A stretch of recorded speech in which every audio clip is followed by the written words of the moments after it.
Kalau dulu seperti waktu masih di zamannya Rasul, ada salah satu bidang keilmuan, yaitu disebutnya orangnya ahli nasab, untuk mengecek keturunannya ini tuh dari mana jalurnya, gitu ya.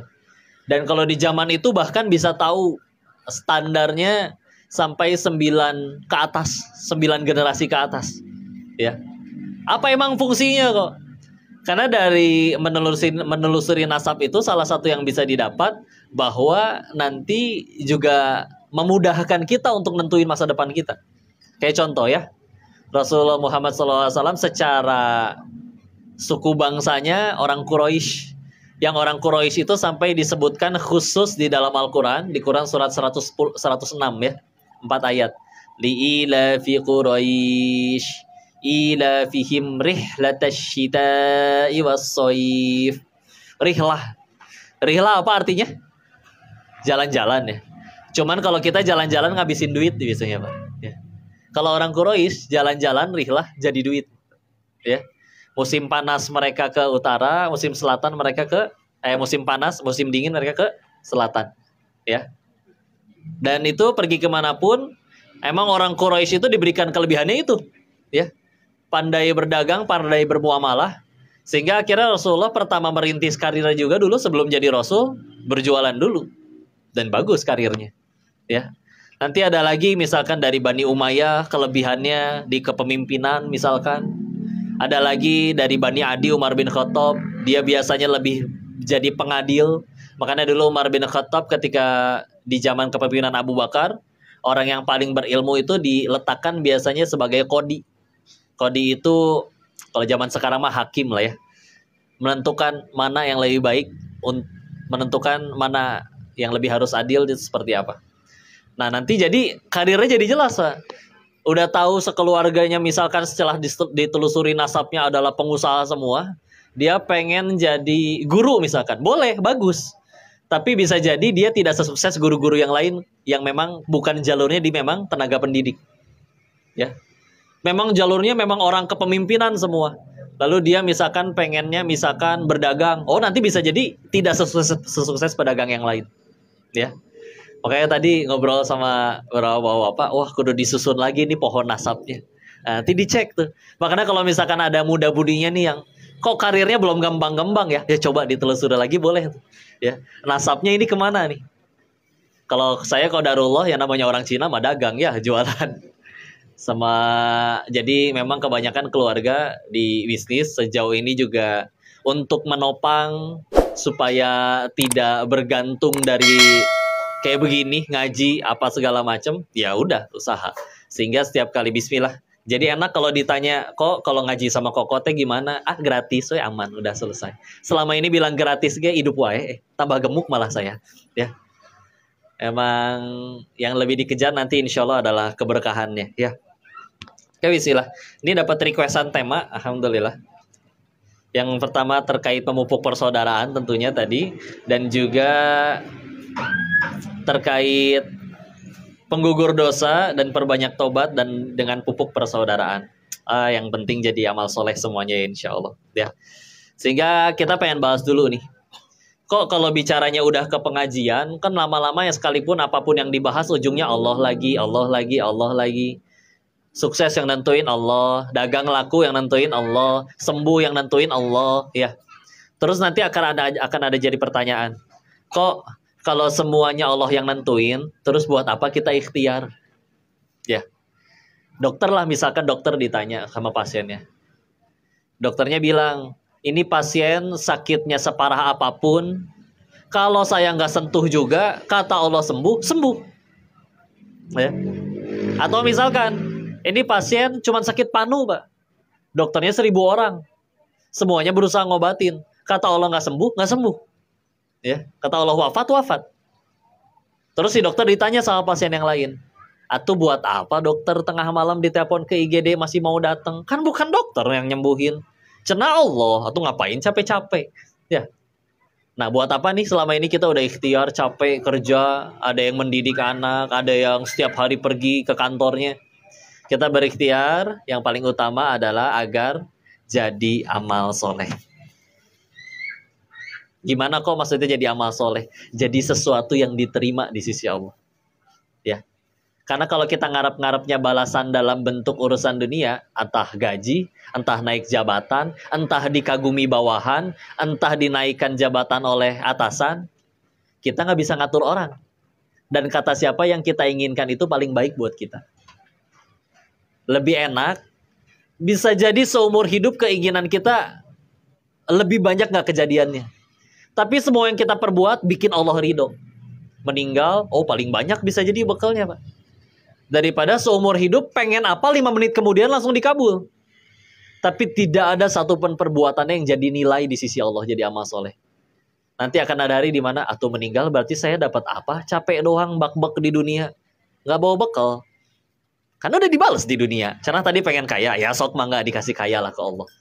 Karena bicara masalah dunia mah orang yang nggak bertuhan aja Allah kasih dunia, ya. Makanya kadang ada yang bilang sok atuh sholat biar rezekinya lancar. Betul sih, tapi salah besar kalau menganggap rezeki teh cuman urusan nominal doang. Ini bisa datang ngaji rezeki, punya orang yang dikenal ngingetin beramal soleh rezeki. Kok berarti nggak boleh ya duha biar usaha saya lancar, dagangan saya laris? Boleh. Tapi silakan teruskan duhanya sampai nanti ada titik di mana ngerasa justru bisa duha ini yang rezeki luar biasa.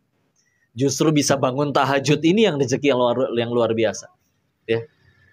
Karena nanti semua izin ya. Dulu soalnya pernah ngerasain hidup kayak gitu. Di Thailand waktu masih jadi bandar judi. Oh dunia yang dikejar. Ya. Ngerasa kayaknya itu teh sumber kesenangan, kebahagiaan. Ternyata dunia teh bisa bikin bosen. Sebagaimana kita beli handphone baru. Beda hari pertama sama tahun kelima. Hari pertama mah dielus-elus luar biasa. Tahun kelima mah dijadiin ganjelan juga biarin. Ya. Sama ketika nanti makanan datang, 5 menit pertama lahap. Tapi setelah 2 jam kemudian ya, biasa aja. Ya. Jadi lama-lama memang iya bahagia yang didapat dari dipenuhinya keinginan, dan itu boleh-boleh saja ya, pengen punya rumah, pengen punya mobil, silakan. Tapi tadi ya, bahagianya beda dengan bahagia yang didapat ketika membuat sang pemilik kebahagiaan ridho. Ya, contohlah nanti kita pulang makan kebanyakan, insya Allah berkelimpahan, insya Allah ada yang dibungkus. Setelah dibungkus, nggak tahu, tapi saya nyampe rumah juga kenyang, nggak akan dimakan, di rumah nggak ada orang. Beres acara ini, ada acara lagi dan pasti ada makanan lagi. Yakin mau kemakan ini teh. Ya. Karena tahu nggak akan kemakan, misalkan nanti lewat Kujang, berhenti macet, kayaknya itu ada yang lebih membutuhkan. Dikasih ya misalkan gitu ya. Sambil nerimanya, sambil bogokin badan, sambil mengucap tulus, Masya Allah Bapak, Masya Allah. Alhamdulillah nggak kepikiran hari ini pengen makan apa, dapat rezeki dari Bapak. Semoga dimudahin semua urusannya, rezekinya, anaknya jadi soleh-soleha, dimudahkan urusan dunia akhiratnya. Tulus ngedoain ini. Jawab dengan jujur, didoain kayak gitu bahagia nggak? Senang ya? Setelah dipikir lagi, dulu pernah ngalamin kejadian kayak gitu. Sepanjang jalan dari ngasih sampai rumah, cengar-cengir ya di jalan. Masya Allah ya si Bapak bisa tulus pisan ngedoainnya. Ya. Padahal yang saya kasih setelah saya pikir teh kalau dihitung nominalnya cuma 15.000 nasi kotak. Ya. Saya bisa beli setiap hari dan itu sesuatu yang saya nggak butuh dan bakal saya buang. Kok bisa bikin saya seneng ya? Sehingga saya mikir kalau bahagia itu sebaku itu, bahagia tuh harus punya mobil berapa dulu, bahagia tuh harus punya jabatan setinggi apa dulu, bahagia tuh harus punya rumah sebesar apa dulu. Gak adil dong Allah. Apa kabar dengan orang yang tidak diuji dengan itu semua? Tapi kalau ternyata kita ngelakuin kayak tadi, jadi bukti bahwa bahagia itu adalah hak semua orang. Asal jelas mendekat, katanya bahagia itu di hati, tapi ternyata yang bisa bolak-balik bukan kita, sang pemilik kebahagiaan. Terus kita pengen mendekat kepada kebahagiaan, tapi tidak dengan cara mendekat kepada sang pemilik kebahagiaan. Ya buntu ya tuh. Makanya kalau pengen jujur yuk, silakan cari di ingatan kita semua. Kita pasti pernah ketemu orang kaya yang masih stres, yang punya jabatan tapi masih korupsi, yang udah populer tapi masih depresi, punya pasangan tampan cantik rupawan tapi malah masih ada yang selingkuh, ada yang baru viral tuh katanya penyanyi cenah mah. Semoga Allah memberikan hidayah kelak ya insya Allah. Karena setiap kali ngelihat orang bikin dosa dan orang itu nggak langsung wafat detik itu juga, sejatinya berarti Allah sebetulnya masih kasih dia kesempatan. Karena mudah bagi Allah mematikan siapapun pas lagi maksiat. Ya. Karena emang dosa tuh pilihannya memang dua sih. Kalau terus-menerus dilakukan, ujung-ujungnya dua. Allah buka biar malu terus tobat, atau Allah biarkan wafat dalam keadaan seperti itu. Jadi kadang orang maksiat, public figure, aibnya kebuka. Kadang orang netizen berkata, syukurin, gak bersyukur, bla bla bla. Ya, sejatinya dia teh lagi ditolong. Malunya, pahitnya, gugurin dosa, cacian orangnya, transferan pahala.